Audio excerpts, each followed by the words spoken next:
You got the distribution call, you got the placement, you did everything right. And somewhere between the purchase order and the shelf, something sideways. Your product isn't there, or it's there, but it's wrong, or nobody can tell you either way. Every CPG brand hits this wall, most of them did more than once. I'm Jordan Karcher, founder and CEO of Eileen. Over That Shelf is the show for founders and CPG superstars who are done taking anyone's word for what's happening at the shelf. Real stories, real data, one question underneath all of it. Your product is listed as in stock. Is it though? Kate, Warren, I'm so excited to have you both on the podcast today. I would love to just start things off by having you each tell the audience a little bit about yourselves and how the brand came to be. Hi, I'm Lauren. My background is I've had a apparel company for the past 20 years. So now Kate and I have a Spritz company called Sistine, but really my background comes from apparel design and manufacturing, wholesale and direct to consumer retail. So that is my big part of my background in the apparel world, which really has primed the soil for me to then start another company with Kate, because I learned so many lessons on that journey for the past 20 years with that brand. And there's not a mistake that I haven't made. And also knowing that no founder is immune to mistakes, you repeat them over and over again. And that's definitely been part of my journey, which led me to Kate a few years ago with an idea to start Sistine. And she was really the missing piece of my puzzle. So enter Kate. Yes, so that's me. My background is all in like film production and entertainment, but during that path, I also did biz development with celebrities and really found I loved bringing projects to life. And there was just, it would be something be thrown on me that I had never done before. And kind of, I had this opportunity to try out a lot of different companies through that. And it gave me this ability to be like, oh, I've never done this before, but I can figure it out. So when Lauren came to me and said, I want to start a Spritz company, I go, all right, I've never done alcohol. I've never done beverage, but we'll figure it out. I love the idea. I think Lauren's incredible. So for me, it was a full body yes. And we started that journey. We had that conversation, what, in 2023? Yeah. And now it's almost 3 years later, but we were very quick from idea to market, which shocks most people from our first meeting of having the idea to somehow finding formulator through Kate, through getting someone to make it, through branding, through tastings. And I've done that my whole career. It's one of my superpowers is being able to act really quickly instead of getting stuck in, a hamster wheel of like so much planning. And really the best thing I've learned is to just go. That's it. I think progress is always the most important part in those early days. And it's really interesting since neither one of you came from a beverage background.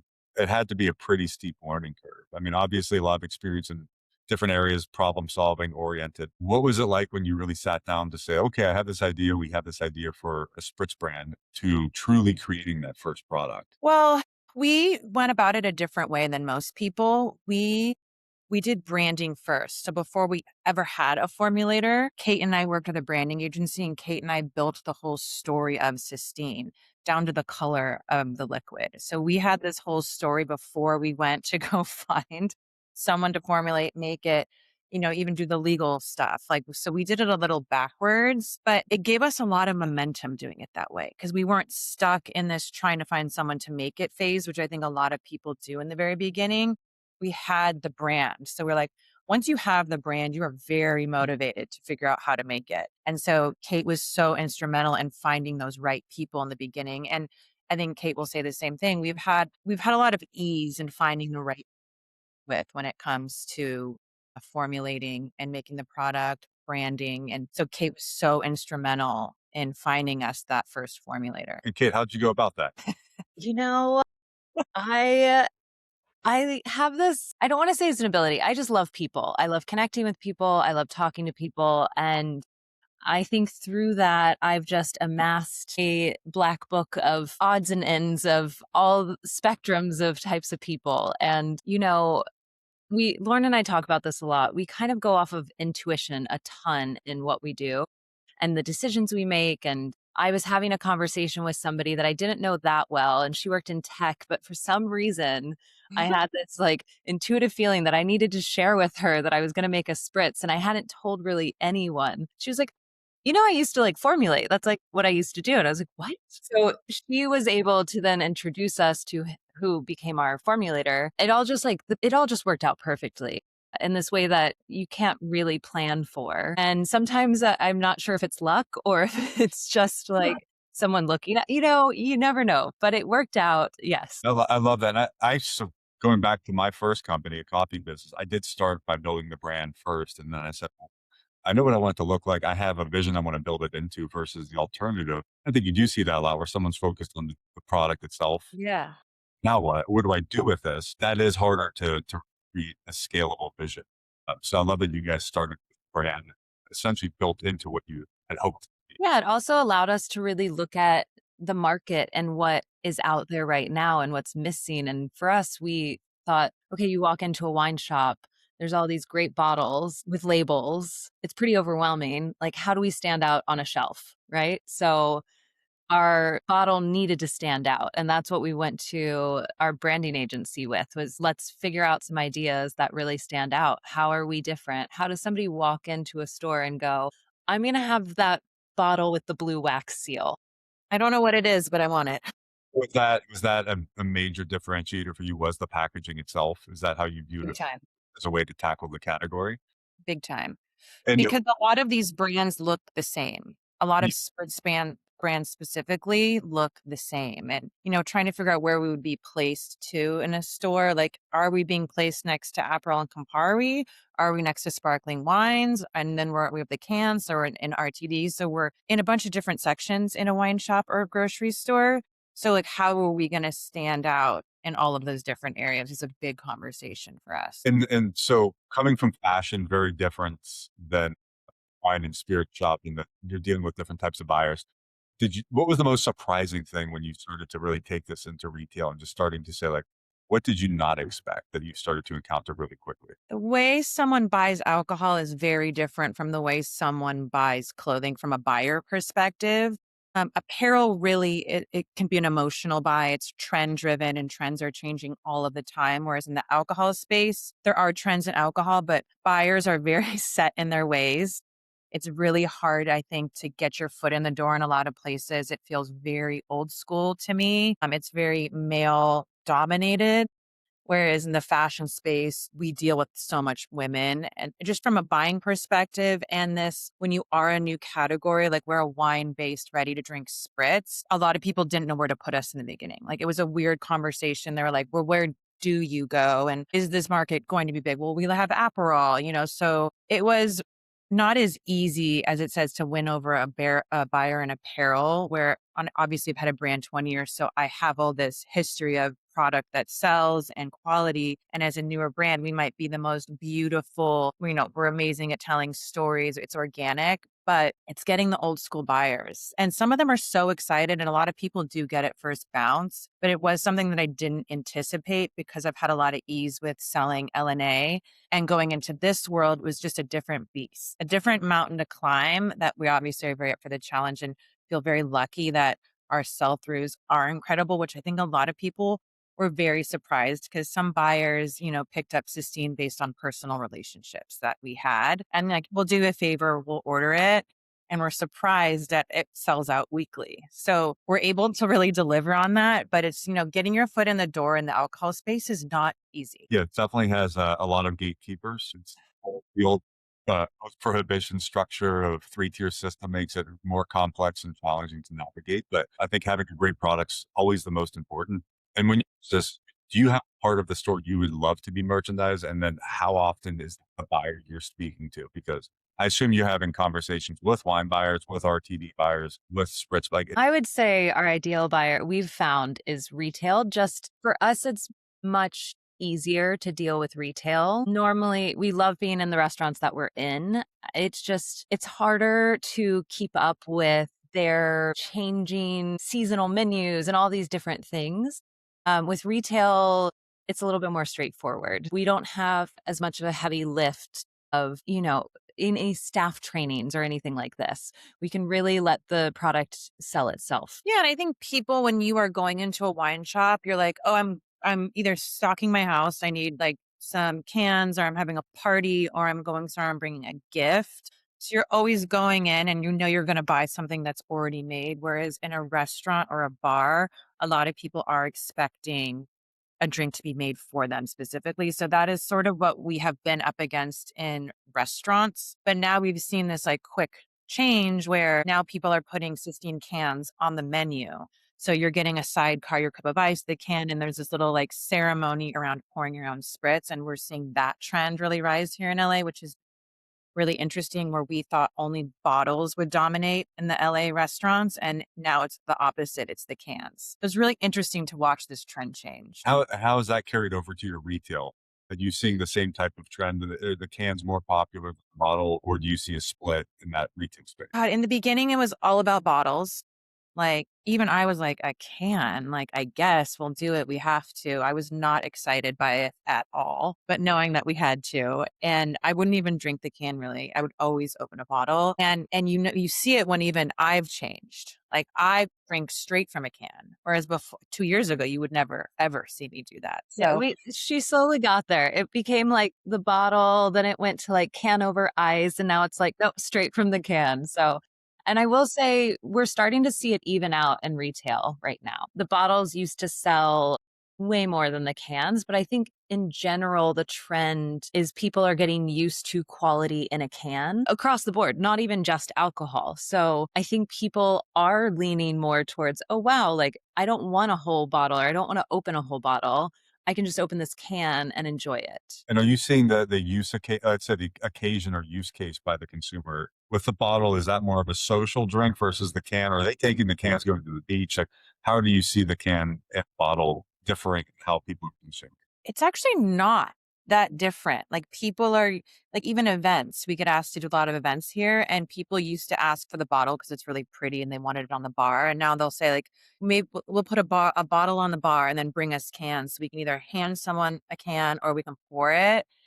And yeah, it's just there. It's so 50-50 right now. It's not only bottles for dinner parties and cans for the beach. It's very diversified. Okay, interesting. And where do you think the trend will take the brand over the next couple of years then? So obviously starts bottle, you're clutching cans. Now you're drinking cans do you think it becomes more of a can dominant brand for you, or you have that really, higher velocity cans, or do you still really want to focus on the larger packaging as you guys scale up? Lauren, what do you, I mean, I'm happy to, so I think in general, when you're in the can business, you have to be moving mass quantities of cans, right? It's just, that's the only way to make a margin. So for us, really what we see the future of Sistine is having multiple flavors, right? So hopefully in the next month here, we have our second flavor coming out, and really seeing, we will always have the bottle. It's so beautiful. It so perfectly encompasses Sistine as a brand. And I think the can gets to be an expression of that bottle in just an easier format that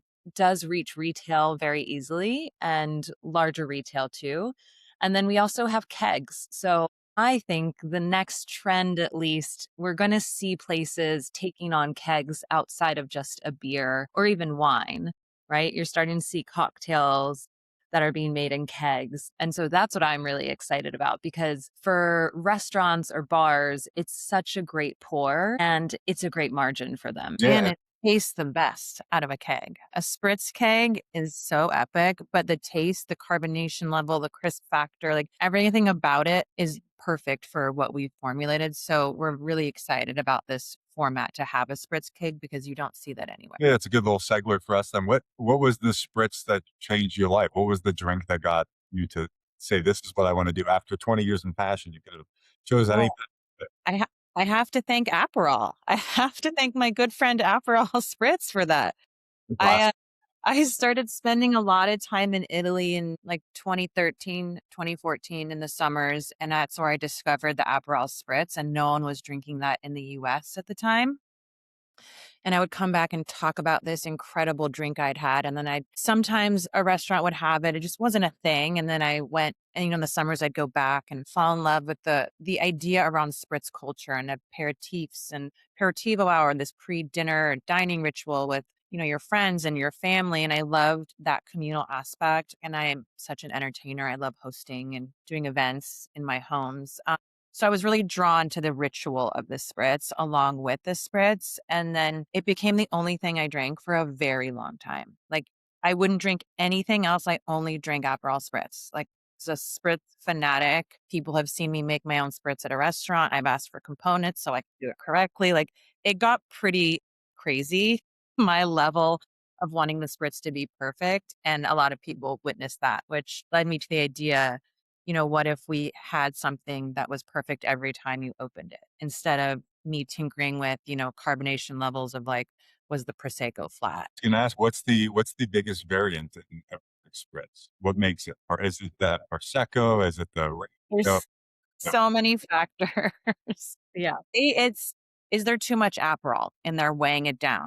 Was the Prosecco flat? Was the sparkling water flat? Did you put too much ice and the ice melted, watered it down? Like, there's so many things that have to go right to make an Aperol Spritz perfect or any Spritz perfect. So we just took all of my gripes, all of my complaints about Spritz that I've had around the world, and we took those and said, okay, if you pop open a can of Sistine every single time, are we going to hit all these really important details? And I have will you say too, I I think I was Italian in a past life because I always find myself in Italy.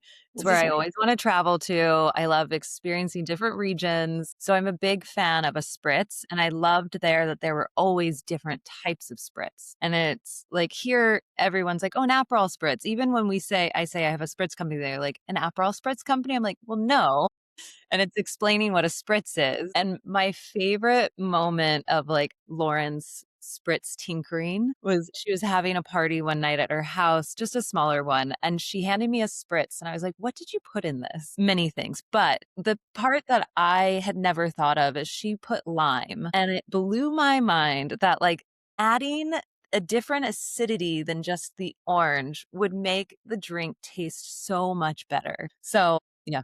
That was my signature thing back in the day. I would squeeze a half a lime into my Aperol Spritz to add a different type of acidity. So then when we went to formulate Sistine, that's why there's lime in there. interesting? And so what do you use without giving away any trade secrets? What do you use as your wine base? Is there a certain type of grape? Is there a blend? You How do you tackle the wine base element? We use Chardonnay from Paso Robles currently. That's not to say we won't expand and use different varietals, but currently it's a incredible Chardonnay that drinks beautifully on its own, which is a very important part of a good spritz as well.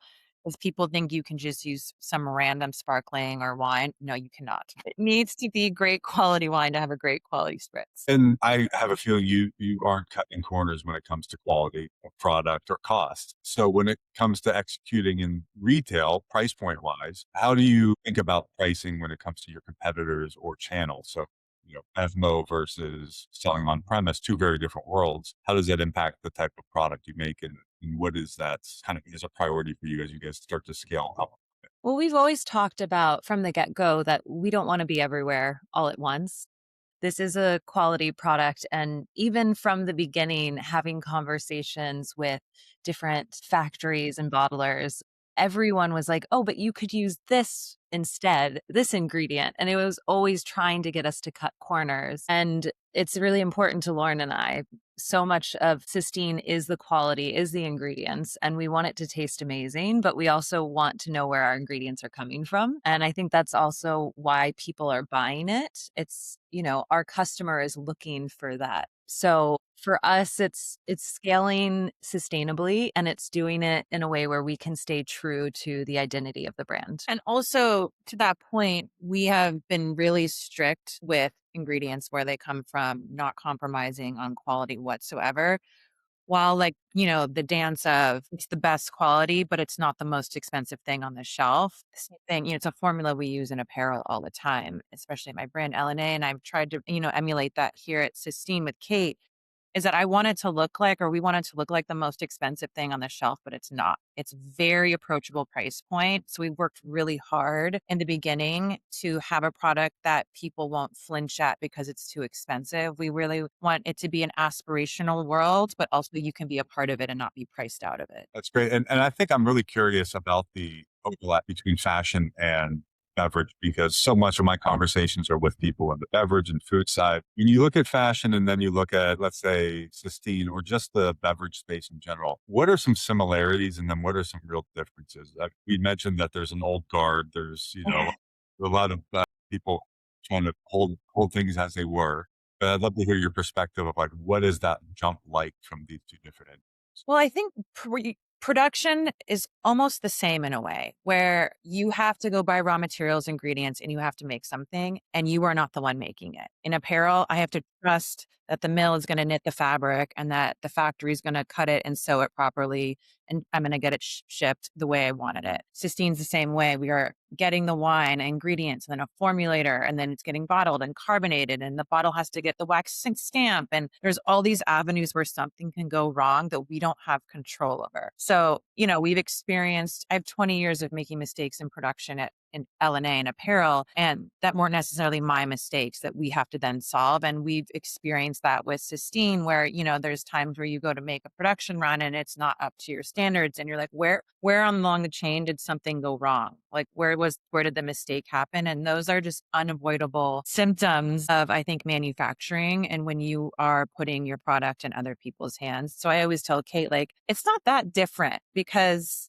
you have production problems or issues arise, and no matter what industry you're in, it's really like, how quickly can you solve them? That tends to be more important than the actual problem with production is like, okay, how do we recover? Where was the problem? Like, let's figure that out now and move forward. And sometimes you just have to just throw out a production run of t-shirts or a whole batch of spritz and move forward. So I found that similarity that, L&A has given me, I've built that muscle of being able to problem solve during production. So very similar. And, the alcohol space, it's trend driven in a different way than how fashion changes so quickly. Like, so quickly, there's new trends, every other day. And in alcohol, it's not that. Like, there's new products and things, trends that are happening, but it's just a harder industry to break into, I have found. But it's almost not easier in a way, but like, it's very clear where the gaps in the market are. Whereas in fashion, it might, like, you don't know when the trend is happening, but in the alcohol space now, we could see it clearly. There was not a lot of ready to drink spritzes. So we're like, we're going to fill that gap. And you put a lot of emphasis on this. That seems to be a gap in that space. Is that an area that you look to differentiate, or is that just what you want? Totally. Yeah, I think for us too, it's like our California ode to the Italian spritz. We're both very Cali girls where we care about our food. We shop at the farmer's market. We like have Erewhon right down the street where you can get all the healthy stuff. We're super fortunate in that way. And everything you put in your body, it's important to know what you're putting in. We both enjoy drinking. We wanted to have a better option for what we're drinking. Yeah. Yeah. And I think that, in alcohol, you don't have to disclose all your ingredients on your label. Like, so you really kind of don't know what you're drinking. Like, no one drinks Aperol thinking there's red dye 40 in here because it doesn't say it, on your drink. And so with Sistine, we have been really transparent about how clean our beverage is and how important it is to us, which I think is, a lot of buyers, it's what's moved the needle a lot for us. It's like, oh, it's naturally colored with beets and carrots. It's organic wine. Oh, it's 2 grams of sugar and 30 calories. So like, we have created such a clean drink that really sets us apart from anything else on the shelves. And the trend has kind of met you there since you started that well before. I mean, there's always a healthy trend in California. Everyone Yeah, knows there's always a way. But broadly speaking, now it's become really top of mind. Is that Definitely. you look to capitalize on, or that you speak to buyers with a lot about? Do they show a lot of interest now in those clean ingredients? Because you're right, Yeah. industry They, has a lot of obscure ingredients. they definitely do. And also, we're very excited because we just joined the Clean Alcohol Collective, which is a new collective. They're smaller brands, but we're all small brands that really believe in what we're putting into our beverages. So I think we're going to start to see a lot more of larger companies taking notice of smaller brands really putting focus there because consumers do care about that. And it's not going to be a trend for much longer because it's going to be a standard. Like, we'll always still have those large brands that have been around for forever, but I think now for new companies coming into the market, that's the only way they're going to even get any attention. It's a great point, and you both seem to very much in your previous careers and current careers have your thumb on the pulse of trends. How are you able to utilize that to identify trends, both with Sistine or just where you might go flavor wise? Like, are you is it social media driven, influencer driven, friends and family, personal network? Where do you pull the most inspiration from when it comes to developing the future of Sistine? Well, Kate and I are both very, I'll say, witchy, spiritual, witchy gals. We love astrology, numerology, human design, tarot. So we really are very intuitive. And also, we do live, we live in LA. We travel. We're in Rome. We're in Italy. We're in Spain. We have our finger on the pulse in the sense that we are in the right groups, seeing the trends happen in real time. So for us, it's real world experience that we're drawing from, along with our innate intuition of what we think is going to hit. And it's honestly, our gut has never led us wrong. Anytime that I've ever denied my intuition or feeling I had about something, it's never served me. So we really use that as a guiding light for us is, we have conversations about what do we intuitively feel like is going to hit based on our environments and what we're witnessing in everyday life.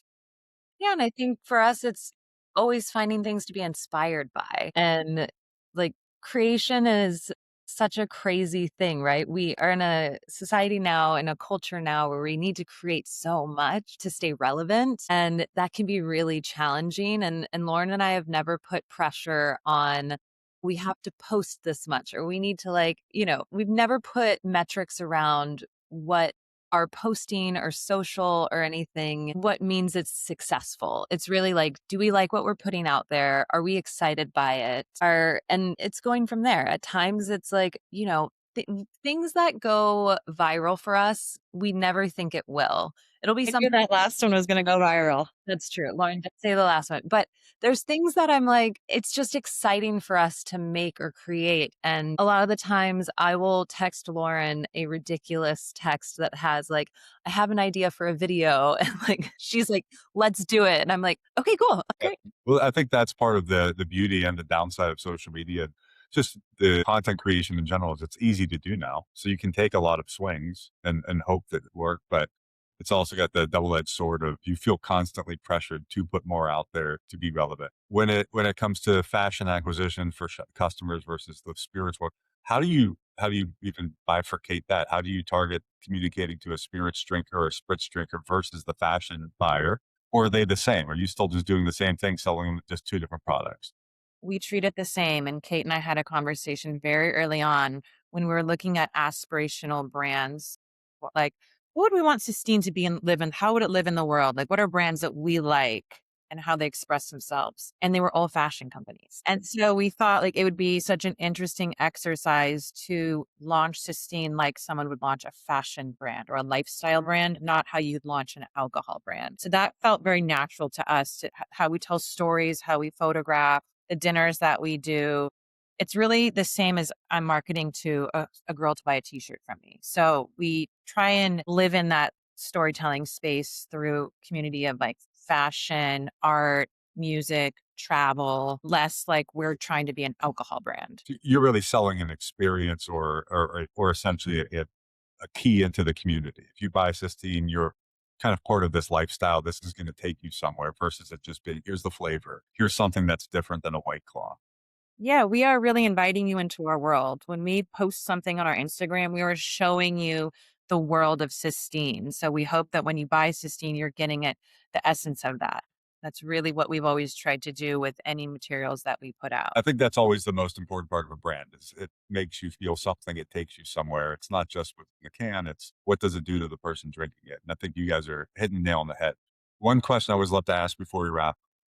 You've done this, you've done fashion. Kate, you've done different careers in media and press. What's something you would tell somebody that is just now about to start a brand? It doesn't have to be spritz. It doesn't have to be an alcohol, but I'm about to start a CPG company. I'm about to pick up my first retailer. What's some advice you guys wish you had that you now know from your personal experience? I always tell people to keep going and just start. So the first piece of advice I give is just start. You have to start somewhere.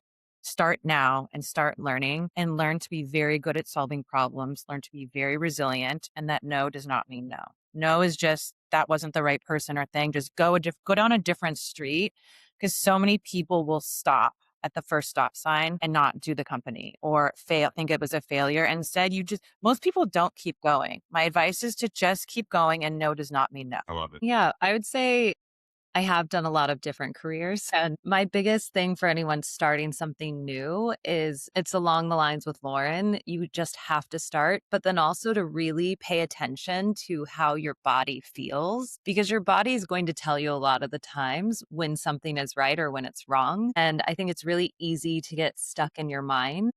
And there's been times where Lauren and I will get off a call and I'll just be like, that wasn't right. Something's wrong. And we don't even have to explain it to each other. It's like, nope, we don't need to work with that person. Like, this wasn't it. So, along the lines of do it, start, keep going, but then definitely pay attention to yourself. Well, I'll take it as a good sign that you both came for this today then. That's all. And And I'm glad you're here. No, thank you so much for your time. Excited to see the brand grow. I've been aware of the clothing brand for 20 years of when I lived in LA, so it's really fun to see you expand it out into the same ethos, but in a different category. I think it's going to be a huge hit. Anybody that's listening that finds Sistine, be sure to try it, keep up with the growth. And if we talked about anything that sounds familiar with your brands today, getting visibility into stores, picking up distribution, finding new ways to acquire customers, visit us at shopwitheileen.com and we'll take care of you for the first 10 stores for free. And as always, know thy show.